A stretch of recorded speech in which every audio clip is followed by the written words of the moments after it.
em julgado. Sobre esse assunto, a gente vai conversar agora com o doutor Alfredo Atti, ele que é jurista e presidente da Academia Paulista de Direito. Alfredo, muito bom dia, seja bem-vindo aqui ao nosso O Povo News. Queria então que você explicasse melhor aqui para a nossa audiência o que é que representam esses últimos recursos, de que forma eles podem aí ser aplicados e se você avalia que os advogados de Jair Bolsonaro e dos outros 6 réus apresentaram aí pontos importantes de possíveis falhas durante esse julgamento e que podem, de alguma forma, se não cancelar, né, enfim, absolver todas essas pessoas condenadas, pelo menos conseguir aí alguma mudança em termos de pena, né? Inclusive com todo esse temor que existe de que Jair Bolsonaro vá, por exemplo, para a papuda. Esses recursos podem, de alguma forma, evitar esse tipo de prisão? Muito bom dia. Bom dia, é um prazer estar com vocês do Povo, não é?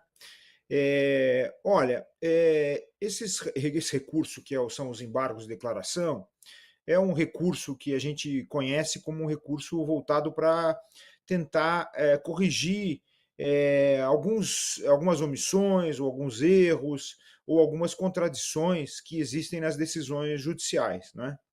E, claro, é um recurso sempre importante, sobretudo se nós estamos tendo um julgamento no Supremo Tribunal Federal, que é a última instância, né? Quer dizer, um julgamento que se dá de uma só vez. E nesse caso específico, então, ele serve não apenas para ter essa função de ver se tem algum erro, se há alguma contradição, ou se existe alguma possibilidade de suprir alguma omissão da decisão, né? Mas ele serve também como um recurso, né? Um verdadeiro recurso, quer dizer, um pedido de revisão da decisão.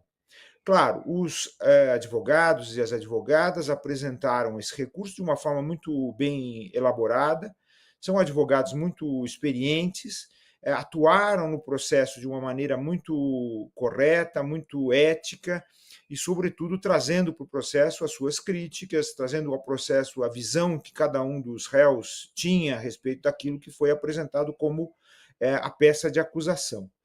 Mas eu não acredito que haja qualquer tipo de modificação da decisão. Isso por várias razões, né? Primeiro, porque a investigação que foi feita pela Polícia Federal foi uma investigação muito exaustiva e muito cuidadosa. Ela levantou efetivamente todo o caminho da comunicação entre os réus, né? Esse é o núcleo crucial, quer dizer, considerado o núcleo que teria sido o núcleo que liderou tanto a ameaça contra o Estado Democrático de Direito quanto a tentativa de golpe, não é?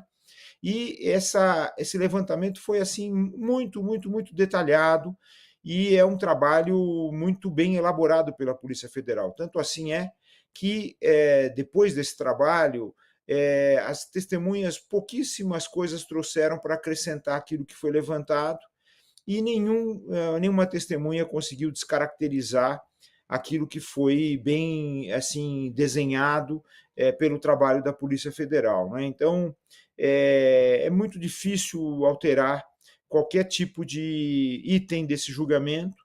É muito difícil alterar a configuração da tentativa de golpe e do atentado contra o Estado Democrático de Direito. Ele foi, inclusive, de certa forma, confessado pelos próprios réus, né? O próprio ex-presidente confessou a sua intenção de proceder a isso, mas que ele teria se arrependido, né?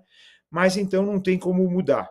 E a pena que foi adotada, ela é uma pena que está prevista no Código Penal, né? Esses crimes estão previstos no Código Penal e as penas não são pequenas. E nesse caso específico houve aquilo que se chama de concurso material para somar as penas de cada um desses crimes.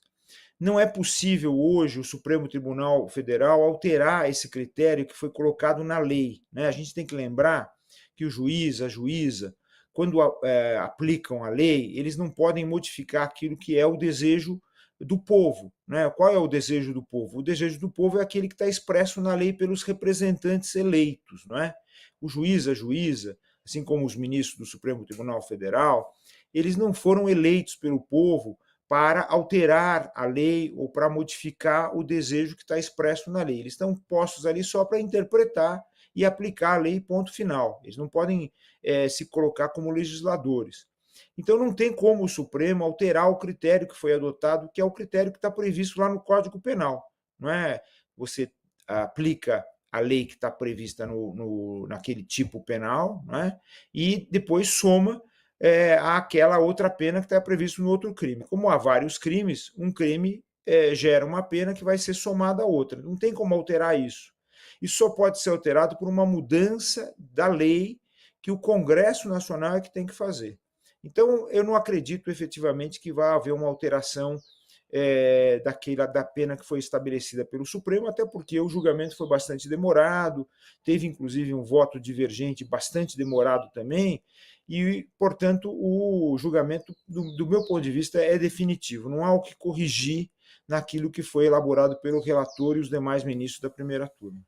Muito bem, missão aí quase impossível para os advogados de Jair Bolsonaro e outros 6 aliados. A esperança, inclusive, reside no Legislativo, né, em relação, inclusive, ao que o Alfredo acabou de dizer, algum projeto de anistia, né, ou pelo menos aí de diminuição dessas penas. Por isso que há toda uma mobilização aí envolvendo o Congresso Nacional.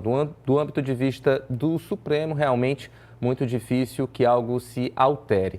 Alfredo falou agora sobre um voto divergente